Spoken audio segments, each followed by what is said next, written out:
Hello, it's Jacob here from Firebrand Astrology, Tarot and Healing. This is a reading for the week of the 25th of July through to the 1st of August. So we're 2/3 of the way through the summer, or you're 2/3 of the way through the winter in the Southern Hemisphere, and we're now firmly in Leo season. So remember last week I said about we need to play, to express ourselves, to be creative, to be dramatic in some respects, but not too dramatic, to embody all those Leo qualities now that we're in Leo season, that we have the Sun, Venus and Mercury all in Leo, and they will remain in Leo for literally for the whole of the week, up until Sunday when Mercury goes into Virgo. So Mercury is well ahead of the Sun now, and Venus is ahead of the Sun. So Mercury in a week or two will be in shadow because he's going to go retrograde at the end of Virgo. So we need to be mindful of that. So where are we? On Monday we have the Moon. We have the Moon in Aries, and we have Saturn in Sagittarius, and we have the Leo energy. So we have a temporary fire trine on Monday, and we have Mercury trine in Uranus pretty much the whole week, and we have at the end of the week the Sun is going to trine Saturn. So there's quite a lot of fire trines taking place this week, and a temporary grand fire trine with the Moon, Venus and Saturn all being involved. So this really is about harnessing the creative, passionate energy to move forward with things, move forward with who we are, what we believe in, what we love, what we want to create, what we want to put our creative energies into, and where we belong. Creativity is very kind of change of energy. Obviously with all this fire energy, things may be a little bit over the top, a little bit dramatic. It might be a little bit too much for some of the water signs and the earth signs. They may find this a struggle to go through because they don't often deal with a lot of fire energy, you know. It's too kind of chaotic out there, too chaotic for them. We have Mars. Talk about Mars. Mars is moving out of Scorpio, beginning to move out of Scorpio by being at 27 degrees. Still quincunxing Uranus. So whatever houses 24 degrees of Aries and 27 degrees of Scorpio are for you will be probably where you find issues. I know this week I had health issues flare up quickly, in the sign that tendency of Uranus is for things to happen suddenly out of the blue and disappear quickly as well. So I had health issues that flared up very quickly out of the blue and went away quickly as well. And that is thanks to Mars being in my 6th house at the moment. So, and right on my natal Neptune as well. So we have that. We don't have any air energy again. We are devoid of air energy all week until the Moon moves through Gemini temporarily for a few days towards the end of the week, which will be kind of Friday, Saturday time. Again, this is important. This is like, you know, our thinking processes have been taken out of the picture, and with all that's going on in the world in regards to elections and leaders being up for election and all of that, I think people really aren't thinking at the moment about things very much. So we don't have any other air energy. Obviously, we're going to have the Leo energy quincunxing the Pisces energy this week as well. So this will be really about our spiritual side. Can we find the right balance between our spiritual side, our Christ conscious energy, all of that with the energy that Leo wants us to manifest and push forward in terms of being creative and dramatic and out there and pursuing artistic things and all that kind of thing.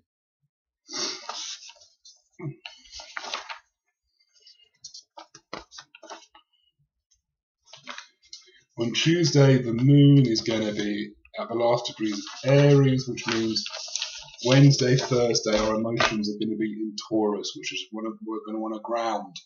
Wednesday, Thursday, emotions in Taurus, we're going to want to ground ourselves, ground our energies, ground ourselves emotionally, but this is going to be at odds with the Leo energy because it's going to square the Leo energy, which means that we're also going to want to be kind of over the top and dramatic and creative and expressing ourselves romantically and all of that. But because of the moon being in Taurus, we're also going to want to ground ourselves. We might find that difficult to manage, but the moon will trine the North Node and Jupiter on Wednesday, Thursday, so there will be some emotional input into our healing and being able to heal and serve and find the right kind of routines for ourselves.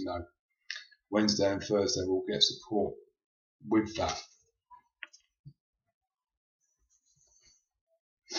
At the moment we only have Saturn, Neptune and Pluto retrograding. Chiron is also retrograding and at 24 degrees of Pisces, so that means it's trining the Mars in Scorpio, so still for the whole of the week with Mars trining Chiron, we've got help there for the healing that we want to do and being able to kind of do all of that stuff that we want to do.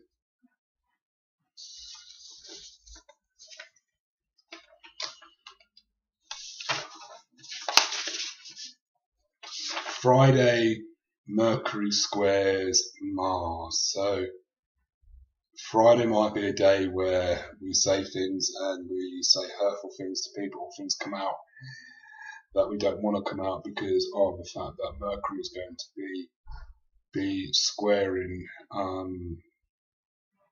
Mars in Scorpio, and Scorpio can be quite bitchy. But not only that, Mercury will be, and the Sun will be trining Uranus as well. So these things may come out quickly out of the blue. It could be when we're expressing ourselves creatively, it pisses somebody off, something like that.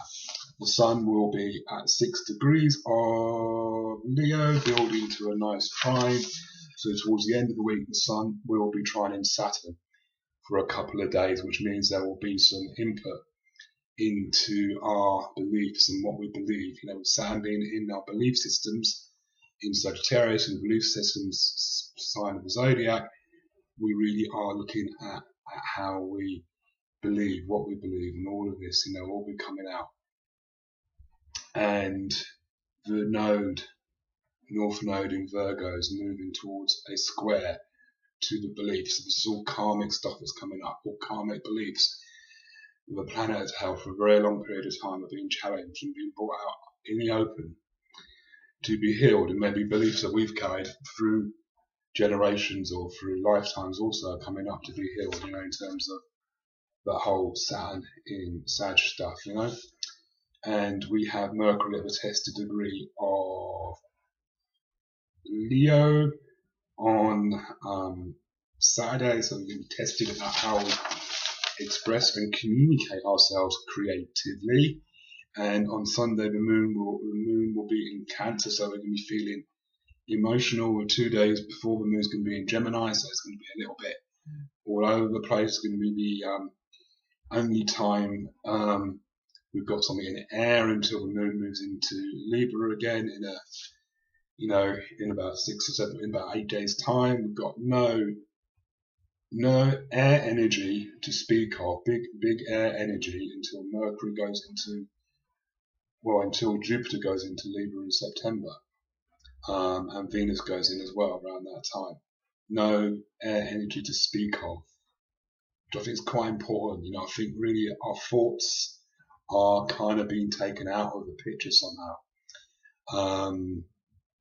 which is good, or our thinking processes we're having to really kind of examine them. I don't know the exact date that Venus goes into Libra. I know that Jupiter goes into Libra about the 9th of September. Venus is zipping ahead of the Sun, so I would imagine that would be around the same time.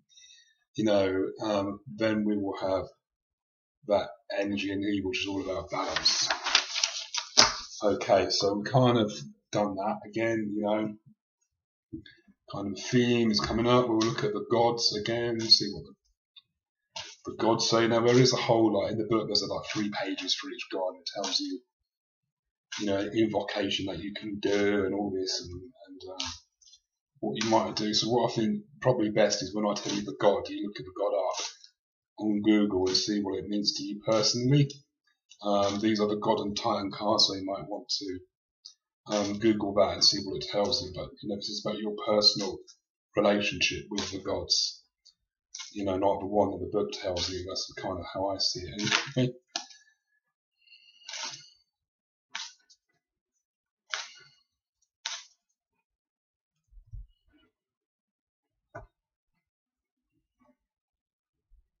Okay, so we've got 2 there.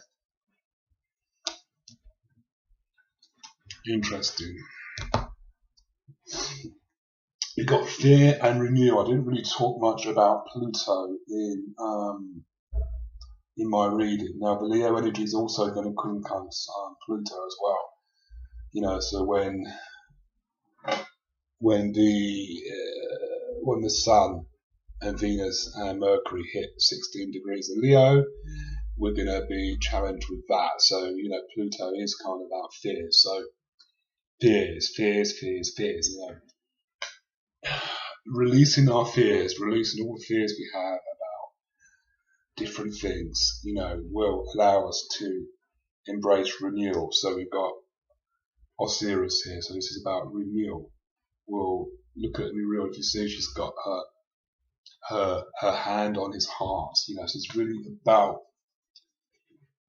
fears that are heart based, because we've got Leo rules the heart. So this is about releasing all our heart-based fears that we carry in our hearts, We've had all the cancer stuff, which is the stomach, so that would be like fears we carry in our stomach. So with this Leo stuff and the Pluto stuff interacting with each other, we've been asked to kind of clear the fears that we keep in our heart, heart-based fears, so fear of being hurt, the fear of being let down, the fear of being rejected, the fear of not being loved, the fear of not being loved enough, the fear of not being lovable, the fear of not being loving enough, the fear of not, being lovable towards other people, all of that kind of thing,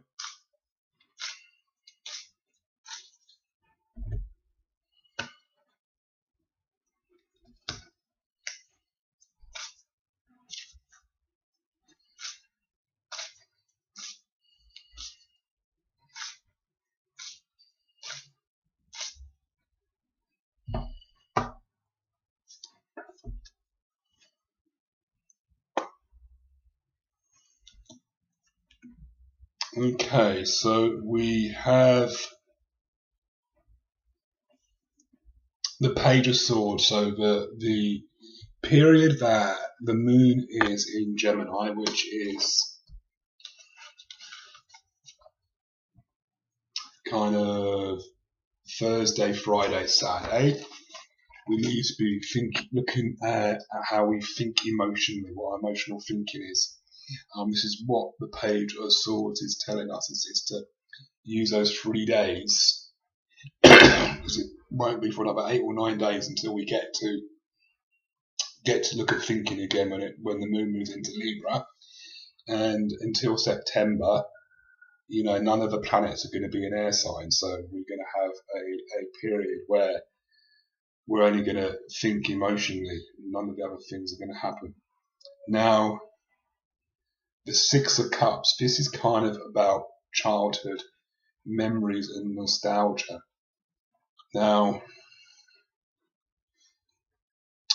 what this is telling me is maybe look at these fears of the heart that are based in the childhood. and childhood beliefs and stuff like that. And the Seven of Wands, this is about being overprotective and, looking at, are we being overprotective? Look what's happening in your election in America. Donald Trump is all this about, the immigrants are going to take over and we're going to have to build a wall, on the Canadian border, a wall on the Mexican border to keep people out. It's all fear-based,